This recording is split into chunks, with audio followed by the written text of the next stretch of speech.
One. Today, oh man, we are breaking down an absolute instant classic. Seriously, I am so excited to walk you through a night of basketball that we are literally going to be talking about for decades.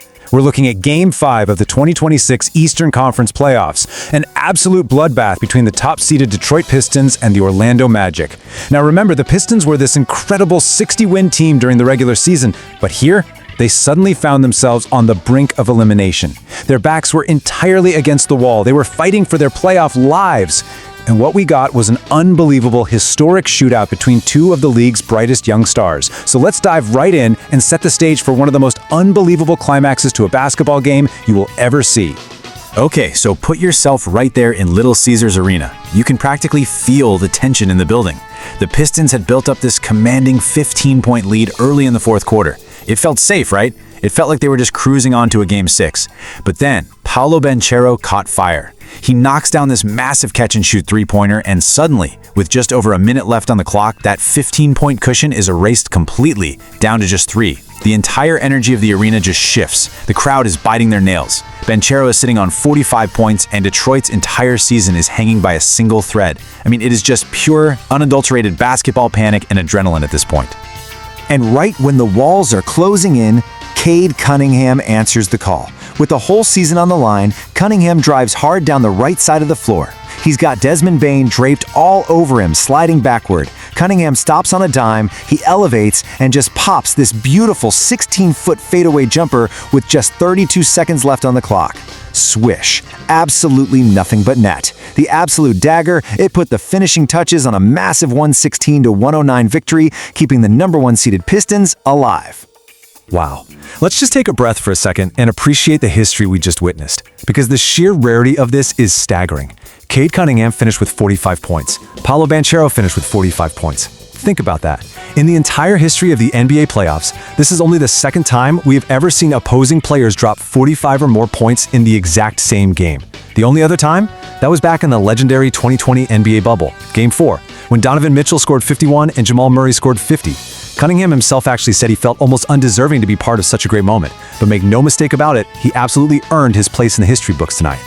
And speaking of history, let's just look at the elite company Cunningham just joined. When you check out the franchise records, you really start to see the magnitude of this performance. Before this game, the Detroit Pistons' all-time single-game playoff scoring record was held by Hall of Famer Dave Bing, who scored 44 points way back in 1968. You also have legendary, iconic names up there like Isaiah Thomas with 43 in 1988 and Chauncey Billups with 40 in 2003. And Cade Cunningham, facing elimination, surpassed all of them with 45 points. He literally put an entire historic franchise on his back when they needed him the absolute most. So, the crucial question is, how exactly did Cunningham get to that 45-point mark? Well, it wasn't just volume shooting. It was absolute ice-cold precision. Listen to this number. 14 of 14 from the free throw line. Flawless. When the pressure was at its absolute peak, Cunningham did not flinch once at the charity stripe. He set the tone early with a 20-point second quarter, constantly attacking, constantly drawing contact, and cashing in every single time he stepped up to the line. I mean, that is the literal definition of composure right there. But you know, it takes two to make a duel. So let's talk about Paolo Banchero for a second. What an unbelievable competitor. After the game, Banchero was asked about going toe-to-toe with Cunningham, and I just absolutely love his response. He said, "In the heat of the moment, you're not really thinking about it, but me and him have been going at it since AAU days, so no surprise there that happened." How cool is that? These two have been battling since they were kids on the AAU circuit. This wasn't just a playoff game for them, it was the latest chapter in a lifelong rivalry between two incredible offensive engines pushing each other to the absolute limit. And Banchero almost won that chapter single-handedly. Get a load of this stat. 18 points in the fourth quarter alone. He was a literal wrecking ball out there. When Detroit went up by 15, Banchero just flipped a switch. He hit 4 of his 6 three-pointers in that final frame, desperately trying to close out the series on the road. He finished the game shooting 17 of 31 from the field. He was relentless, attacking the basket, pulling up from deep, just doing everything humanly possible to carry the Magic across the finish line. But we got to look at the other side of the coin here. As brilliant as Banchero was from the floor, this is really where the game slipped away for Orlando. Just think about this discrepancy in free throws. The Magic missed 14 free throws as a team. They only made 17. That is devastating in a 7-point game.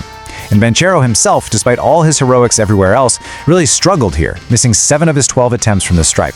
When you contrast Cunningham's perfect 14 for 14 with Banchero leaving 7 points on the board at the line, well, you see exactly where the margins of this elimination game were decided. Now, we have to step back and ask ourselves, structurally, tactically, what actually opened the door for this wild offensive shootout? And that brings us to the most critical variable of the entire night. Prior to tip-off, the Magic received a massive, massive blow. Franz Wagner was ruled out of Game 5 due to a right calf strain. This wasn't just losing a score, guys. This was a fundamental shift in the geometry of the game. Wagner had been Orlando's primary defensive stopper. His absence forced a total recalculation for both teams, and as we're about to see, it completely unlocked Detroit's superstar. I mean, the contrast in how Cunningham played is just staggering. In games 1 through 4, with Franz Wagner acting as his primary defender, Cade Cunningham was basically locked in a cage. He scored just 17 points total across those matchups, shooting a miserable 6 for 24 from the field with 6 turnovers. But then, in Game 5, without Wagner shadowing him, Cunningham explodes for 45 points. Without Wagner's length and defensive instincts there to harass him, Cunningham could suddenly get to his spots, dictate the pace, and draw those 14 free throws. It's like night and day, really. It is a stunning representation of how one single injury can change the fate of an entire playoff series.